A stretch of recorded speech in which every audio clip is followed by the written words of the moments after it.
England की राजगद्दी साल 1509 से लेकर 1547 तक हेनरी के हाथों में हुआ करती थी। राजा हेनरी की कई पत्नियां और एलिजाबेथ व मैरी नामक दो बेटियां थीं। इनमें से मैरी राजा की पहली पत्नी की बेटी थी। राजा हेनरी को मैरी ज्यादा पसंद नहीं थी, इसलिए वो उसके साथ बुरा व्यवहार करते थे। मैरी महल के नौकरों के साथ महल का काम करती थी। अगर मैरी कुछ कह भी दे तो राजा उसकी कोई बात नहीं मानते थे। सन 1547 में जब राजा हेनरी की मौत हो गई तो प्रजा की इच्छा अनुसार 16 शताब्दी के दौरान हेनरी की पहली बेटी मैरी को इंग्लैंड की राजगद्दी दे दी गई। वह इंग्लैंड की रानी बन गई। उस समय इंग्लैंड के हालात बहुत अच्छे नहीं थे। इंग्लैंड कैथोलिक और प्रोटेस्टेंट इन दो धर्मों के बीच में बंट गया था। उस समय दोनों धर्मों के लोगों के बीच जंग छिड़ी हुई थी।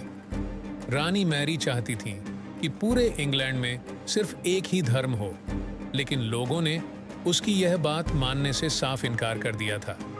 इससे नाराज होकर रानी ने उनकी बात न मनाने वालों को मौत की सजा दे दी थी। वह ऐसे लोगों को जिंदा भी जला देती थी। रानी मैरी की इस क्रूरता की वजह से इंग्लैंड के लोग उससे नफरत करने लगे। ऐसा भी कहा जाने लगा कि रानी मैरी कुंवारी जवान लड़कियों के खून से नहाती थी। उसका मानना था कि उनके खून से नहाने से वह ज्यादा दिनों तक जवान रह सकती हैं।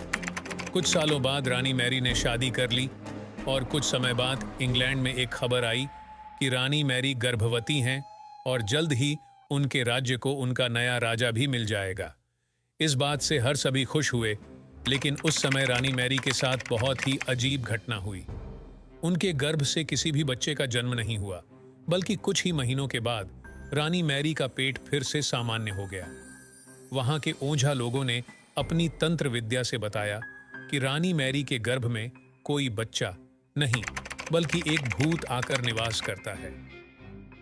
कुछ समय बाद फिर रानी मैरी के गर्भ में वही भूत आकार रहने लगा और वह फिर से गर्भवती हो गई। इस बार भी रानी को कोई बच्चा नहीं हुआ और उस घटना के कुछ ही दिनों के बाद रानी मैरी की मृत्यु हो गई। इसके बाद मैरी की छोटी बहन एलिजाबेथ को इंग्लैंड की राजगद्दी पर बैठाया गया और एलिजाबेथ इंग्लैंड की नई रानी बन गई। रानी मैरी की क्रूरता की वजह से इंग्लैंड को लोग उसे एक निर्दयी औरत मानते थे। वहीं जब उसके गर्भ में बच्चे की जगह एक भूत का निवास होने लगा तो लोगों ने उसे शापित भी करार दे दिया और इसी वजह से उसे लोगों ने ब्लडी मैरी का नाम दिया।